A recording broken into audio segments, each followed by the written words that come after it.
Good morning, YouTube. This is WhackMed19. I want to talk to you today about hating games.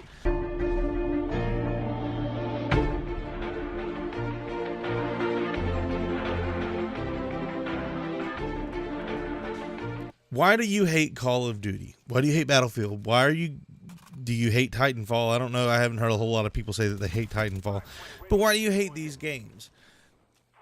You know, way back when Madden came out, everybody loved it. And the more Maddens that came out, the less and less people respected the game. It was more like a roster update than it was a change to the game. And you're seeing the same thing in your first person shooters.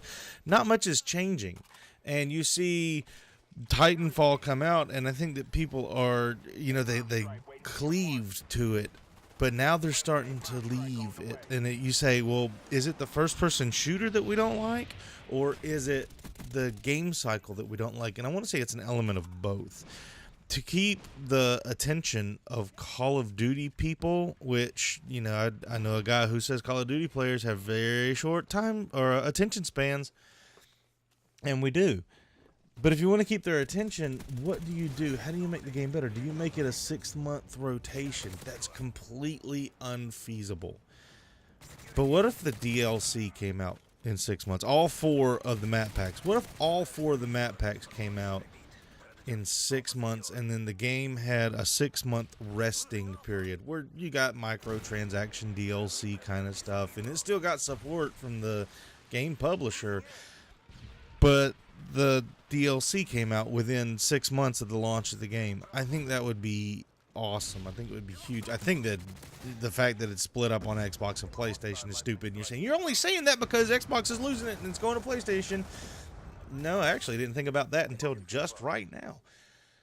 But Battlefield lasts longer. It lasts for 2 years and it still has people playing it. Well, you know what? If you go back to Modern Warfare 3, there are still people playing it too. So it's not, no, there's not a whole bunch of people playing it, but there's a whole lot less people playing Battlefield 3 than there were 2 years ago. If you go, there's a lot less people playing Battlefield 4 than there were a couple of months ago.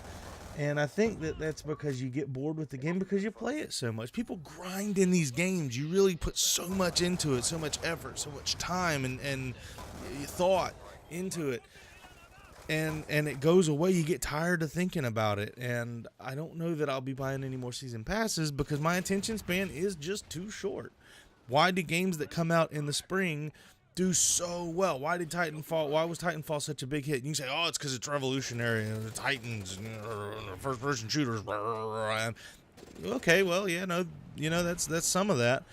But if you had to pick between Titanfall and Call of Duty, a good Call of Duty, not Ghost, which one would you have picked?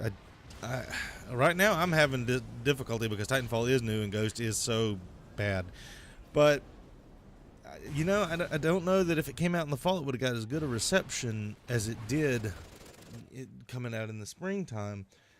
Games that come out in the springtime get a lot of love that they deserve and that they don't deserve. They just get a lot of love because they don't come out in November. And I think that one of the things that could make life a lot better for all gamers is if more big games came out year-round. Because if you look at it, AAA titles typically save up to be released in November.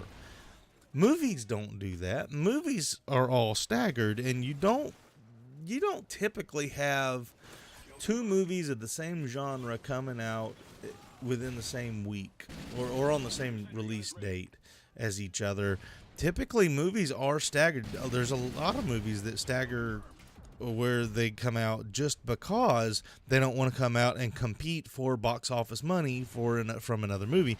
The same should be true for games, but it's not. They all come out in November, right before Thanksgiving, because that's when the holiday spending is really ramping up and it's aggravating me to death. But, Borderlands came out in the fall and it did exceptionally well. That's a really great game, and I'm looking forward to the 1.5. But that's a side note. Games that come out not on a regular schedule, but when they're ready and when they deserve to come out, we need more of that. You buy these games in non-peak season, non-November season, like we did with Titanfall, with it coming out in March, like RBI Baseball that just came out, like other games that are coming out in the middle of the summer. Support these games so that we have something fresh to play, because I'm getting tired of the cycle. Why does it have to be a 1 year cycle or a 2 year cycle and everything come out in November? Why do you have to look forward to November to get something new? Why? It's aggravating. I don't know. Let me know what you guys think down below. This is a little bit of a vent rage session. Not much rage, but a lot more vent. Thanks. Have a great day.